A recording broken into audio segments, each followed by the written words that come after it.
Hey, what's up? It's Jose with another video. So now that the frame is together, I've decided that I'm going to strip all the original paint off the front end and get it ready for a primer coat.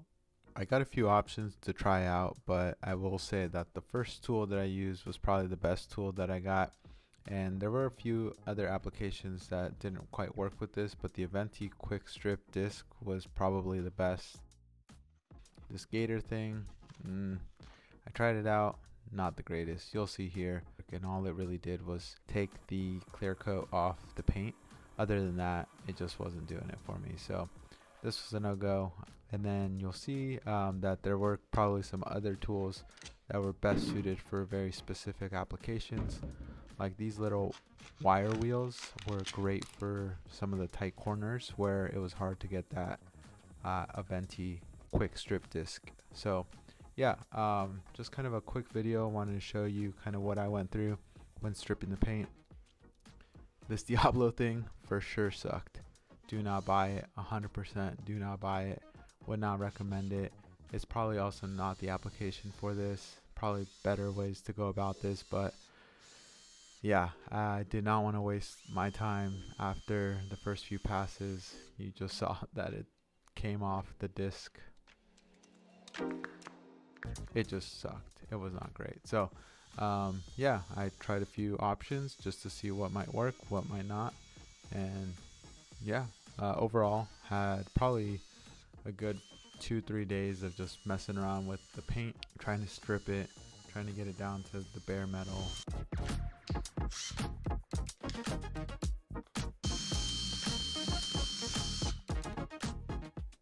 So I wasn't able to find one of those Aventi quick strip discs again at Home Depot, but I went to Harbor Freight and they had the version of the quick strip disc. It was $6. I bought one and it worked just like the Aventis. As you can see, it really does take care of taking that paint off real quick.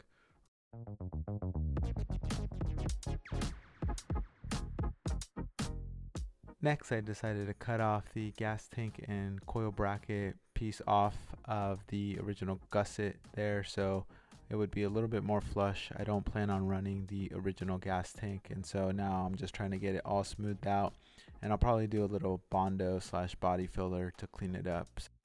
I'm also trimming down and cutting off some of that top motor mount just so that it doesn't run all the way across the top of that tube of the backbone. And so I'm just kind of masking it off and lining it up and taking that angle grinder to it and trying to cut as much of that tab off without actually hitting the backbone tube. So as you can see here, I got the angle grinder going and I got it pretty close. I had really no issues taking that excess metal off. The biggest hurdle, I guess, was actually the grinding and the sanding of that metal. So you'll see kind of what my end result looks like, but yeah, with just a little bit of patience, I was able to, clean it up, and it looks pretty good in my opinion.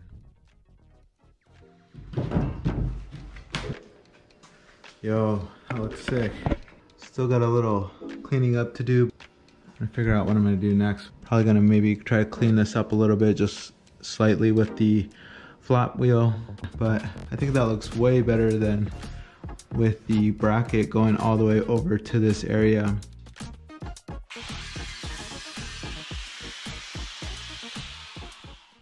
Next on the cut list was the fork lock. Pretty straightforward, pretty simple, but obviously want to avoid cutting the gusset as much as possible. So I kind of chunked it up and then I took the flap wheel, the grinder, and sanded it down, which turned out pretty easy, pretty smooth, no major issues.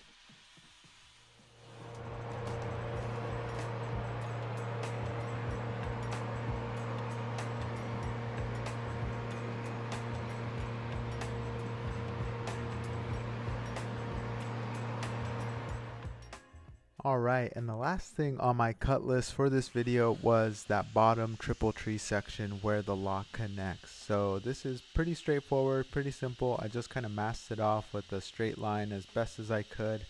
Nothing really intentional except for cutting off that section. I used the cutoff wheel and then I switched it over to the flap wheel so that I could sand it down and kind of just smoothen it out. It looks a little funny because it kind of just looks like a nub sticking out the back end of the triple tree. But if I end up taking off that triple tree, then I will likely kind of finish it up and make it look a little bit nicer than what it looks like now. Anyways, that's about it. As you can see here, the frame is kind of down to as close to bare metal as possible. Obviously, there's still some work to do, and I'm going to continue to kind of mess around with this. But for right now, this was a great little project for a few days. And I'm by no means a professional, so obviously a lot to learn, a lot to continue to build on. And for now, this is kind of where I'm at. So I really appreciate you watching, appreciate you subscribing, appreciate you commenting on these types of videos. If you enjoy watching these types of videos, feel free to engage. And I hope to do more videos here soon. So yeah, consider subscribing to see what comes out next.